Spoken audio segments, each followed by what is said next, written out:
Marcus Chun, 34, software engineer.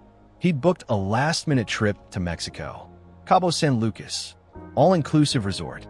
He arrived late, nearly midnight. The flight had been delayed.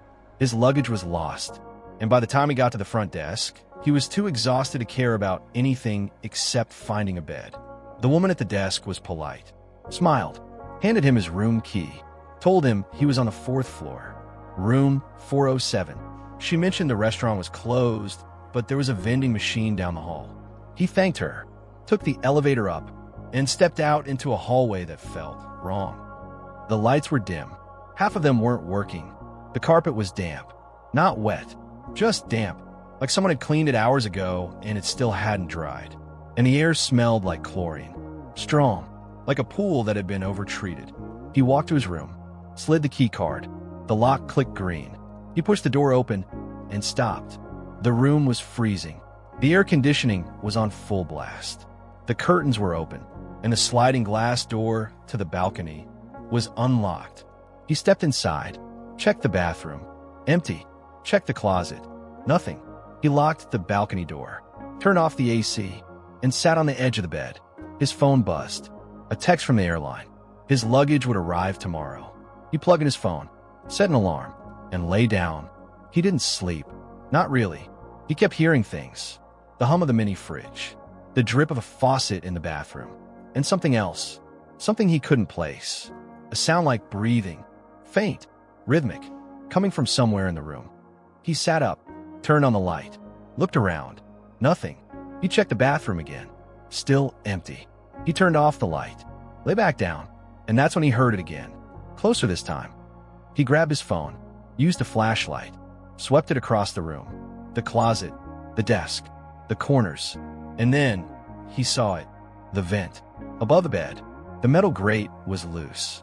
One corner was bent back, just enough for someone to see through.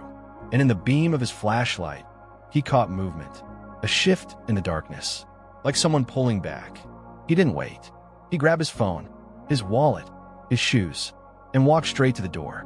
But when he reached for the handle, it wouldn't open. The lock was engaged. From the outside, he froze, stared at the door, and called out, asked who was there. No answer, just another knock. 3 times. Same rhythm, same force. He looked through the peephole. The hallway was empty. No one there, but the knocking continued.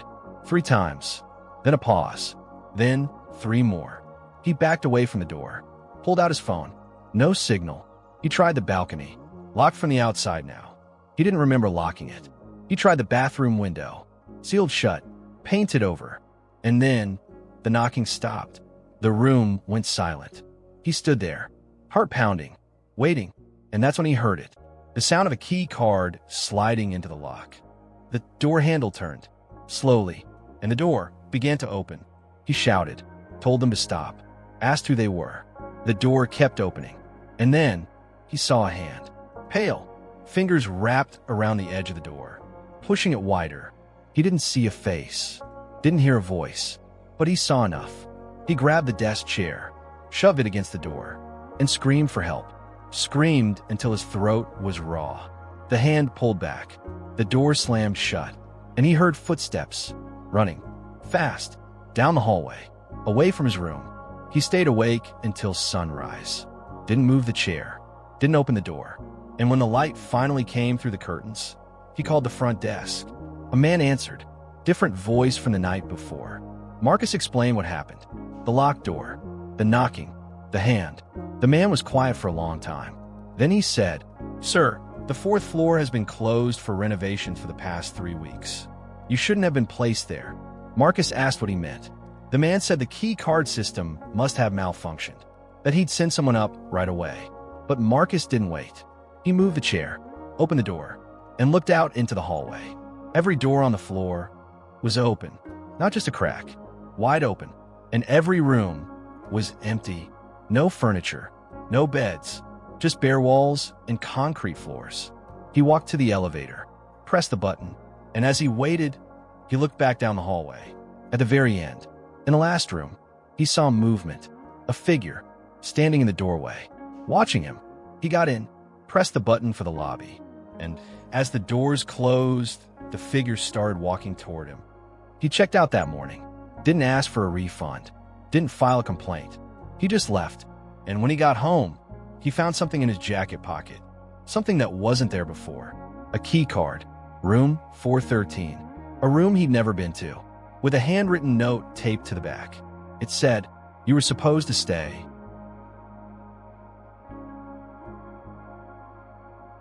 Her name was Jenna, 28 years old, graphic designer from Portland. She'd been working 70-hour weeks for the better part of the year, and by the time November rolled around, she was exhausted. Not the kind of tired you fix with a weekend off. The kind that sits behind your eyes and makes everything feel heavy. So she did what a lot of people do. She went online, found a cabin rental about 2 hours outside the city, deep in the woods. No neighbors, no cell service, just her, a wood stove, and a week of silence. The listing had good reviews. The photos looked clean. The owner seemed responsive. She paid up front, packed her car, and left on a Sunday morning. The drive up was calm. Trees on both sides of the road, fog hanging low between the trunks. She remembers thinking it looked like something out of a painting. Peaceful, quiet, exactly what she needed. She arrived just before sunset. The cabin was small. 1 bedroom, a kitchen with a wood-burning stove, a single couch facing a window that looked out into the trees. The key was under the mat, just like the owner said it would be. She unlocked the door, stepped inside, and for the first time in months, she felt like she could breathe. She spent the first night reading, made herself tea, lit a fire, went to bed early, and when she woke up the next morning, everything still felt fine. The sun came through the window. The air smelled like pine. She made coffee, sat on the porch, watched the fog roll through the trees. But then around noon, she noticed something. There was a door in the hallway, right next to the bathroom. She hadn't noticed it the night before, but now, standing there in the daylight, she could see it clearly. It was painted the same color as the wall. No handle, just a small brass keyhole. She tried the door. It didn't move. Locked from the inside, she assumed. Maybe storage. Maybe the owner kept cleaning supplies in there. She didn't think much of it. Not yet. That afternoon, she went for a walk. Followed a trail that looped around the property. It took about an hour, and when she came back, the cabin felt different. She couldn't explain it first. Nothing had moved. Nothing was missing, but the air felt heavier, like someone had just been there. She checked the front door. Still locked. Checked the windows. All closed. She stood in the middle of the living room for a long time, just listening. And that's when she heard it. A sound, soft, coming from behind that door in the hallway. Not a voice, not footsteps, just movement, like fabric brushing against wood, or someone shifting their weight. She stood there, frozen, heart hammering in her chest, and she thought about calling out, thought about asking if someone was there. But something stopped her, some instinct that told her, if someone answered, it would be worse. She grabbed her phone. No signal. She'd known that coming in. But now it felt different. Now it felt like a problem. She walked to the front door, unlocked it, stood on the porch, and looked out at the trees. Nothing. No cars. No people. Just the forest and the cabin behind her. She went back inside, locked the door, and spent the rest of the day trying to convince herself it was nothing. Maybe the cabin was old. Maybe the wood settled in strange ways. Maybe she was just tired. But every time she walked past that door, she felt it. That presence, like someone on the other side, waiting. That night, she didn't sleep. She sat on the couch, kept the fire going, and watched the hallway. Hours passed. Midnight, 1 a.m., 2, and then, at 3:17 in the morning, she heard the lock turn, not from the front door, from that door, the one in the hallway. Slow, deliberate, like someone on the other side had just found the right key. She didn't move, didn't breathe, just sat there, staring down that hallway, waiting to see if the door would open. It didn't. Not that night. But she could feel it. Someone was in there, and they knew she was listening. By sunrise, she'd made a decision. She was leaving. She packed her things, loaded the car, and as she walked out the front door for the last time, she looked back at that hallway. The door was open, just a crack, and inside, she could see movement, a shadow, shifting, watching her leave. She never went back, never called the owner.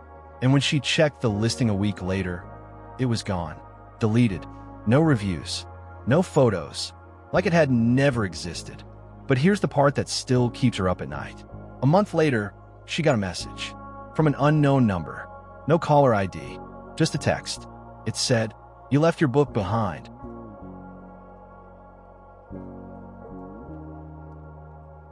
This last story came to me 3 months ago. The person who sent it asked me not to use their real name. Not because they're afraid of being judged, but because they're afraid of being found. I'm going to call her Sarah. She was 26 at the time, traveling alone through Eastern Europe. Prague, Budapest, Krakow, small cities, cheap hostels. She'd been on the road for 2 months, and by the time she reached Romania, she was running low on money. She found a listing online, a guided tour, off the beaten path, an old monastery in the mountains. The ad said it was a historical site, rarely visited. The guide would pick her up from her hostel, drive her there, show her around, and bring her back before dark. The price was reasonable, 30 euros. She booked it. The guide arrived early, a man in his 50s, quiet, spoke decent English. He didn't ask many questions, just confirmed her name, told her the drive would take about an hour. She got in the passenger seat, put her bag at her feet, and they left the city. The first 30 minutes were normal. They passed farms, small villages. He pointed out landmarks, told her a little about the area. But as they got deeper into the mountains, the roads got narrower, the trees got thicker, and the silence got heavier. She asked how much farther. He said 10 minutes, but 20 minutes passed, then 30, and the road kept winding, climbing. She checked her phone. No signal. She asked again. He didn't answer this time, just kept driving. When they finally stopped, she looked out the window. There was no monastery, just trees, a narrow path leading into the forest, and a wooden sign, faded, unreadable. He got out, told her to follow him. She hesitated, asked where the monastery was. He pointed down the path, said it was a short walk, 5 minutes. She looked back at the car, thought about staying, but she'd already paid, and he was already walking, so she followed. The path was overgrown. Roots crossed the trail. Branches hung low. She had to duck, had to watch her step. And the whole time, he stayed ahead of her, never looked back, never slowed down. After 10 minutes, she stopped, called out to him, said this was too far, that she wanted to go back. He stopped, turned around, and for the first time, she saw his face clearly. He wasn't smiling, wasn't frowning, just blank. He said they were almost there, that she needed to see it, that she'd come all this way. She asked again, insisted they turn back, and he said something that made her stomach drop. He said the others didn't want to go back either. She didn't wait for him to explain. She turned, started walking back down the path, fast, and she heard him behind her, not running, just walking, steady, keeping pace. She broke into a jog, then a run. Branches hit her face. Her bag bounced against her side, and she could still hear him. Closer now, not calling out, not shouting, just there. She reached the car, grabbed the door handle, locked. She looked back. He was 20 feet away, walking, hands in his pockets. He said she was overreacting, that she misunderstood, that he was just trying to help. She didn't answer. She ran, left the path, went straight into the trees. No trail, no direction, just away from him. She ran until her lungs burned, until she couldn't hear him anymore. And then she stopped. She was alone. No sounds of footsteps, no voices, just the forest. And she realized she had no idea where she was. No signal, no map, no way to call for help. She crouched behind a tree, tried to calm down, tried to think, and that's when she heard it. A voice, faint, coming from somewhere deeper in the forest. Not his voice, a woman's voice, calling for help, weak, strained, like she'd been calling for a long time. Sarah froze. Every instinct told her to stay quiet, to stay hidden, but the voice kept calling, and it sounded real, desperate. She moved toward it, step by step, and as she got closer, the voice got clearer. It was coming from a structure, half buried in the ground. Stone walls, a metal door, rusted, chained shut. The voice was coming from inside. Sarah called out, asked if someone was there. The voice responded immediately, said her name was Anna, that she'd been locked in for 3 days, that the guide had brought her there, that he was coming back. Sarah looked at the door. The chain was thick, padlocked. She couldn't break it. She told Anna she'd get help, that she'd find someone. But Anna screamed, begged her not to leave, said he'd come back, that he always came back. And then Sarah heard it, the sound she'd been dreading. A car, close, moving slowly through the forest, headlights cutting through the trees. She ran, didn't think, just ran, away from the structure, away from the voice, away from the headlights. She ran until she hit a road, a real road, paved, and she flagged down a truck. The driver spoke broken English. She told him what happened. He called the police. They drove back to the nearest town. And 3 hours later, officers went into the forest. They found the structure. They found the chains. But when they opened the door, it was empty, no one inside. No signs anyone had been there recently. Just dirt and stone and silence. They searched for the guide, checked the listing she'd booked. It was gone, deleted. The email address bounced back. The phone number didn't exist. And when they checked the security footage from her hostel, the car that picked her up had no license plates. Sarah left Romania the next day, flew home, and for weeks, she tried to convince herself she'd imagined a voice. That was panic, that her mind had played tricks on her. But then, 2 months later, she got an email from an address she didn't recognize. No subject line, just a single image attached.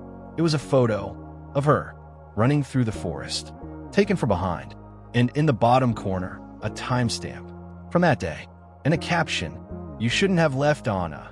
She never responded, never opened another email from that address. But they keep coming, once a month, same time, same day, no message.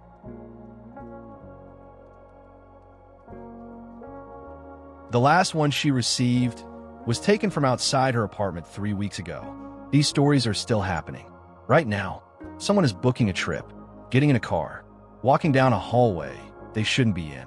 And they don't know yet, but something is waiting for them. I don't know if these stories will ever have endings. I don't know if the people telling them will ever feel safe again. But I know this, they're not the only ones. There are others. People who went somewhere to relax, to escape, to see something new, and they came back changed. If you've experienced something like this, if you've ever felt that moment where everything shifted, where you realized you weren't as safe as you thought, leave a comment. Tell me what happened. Because these stories, they don't end, they just wait. Subscribe if you want more. Until next time, travel carefully.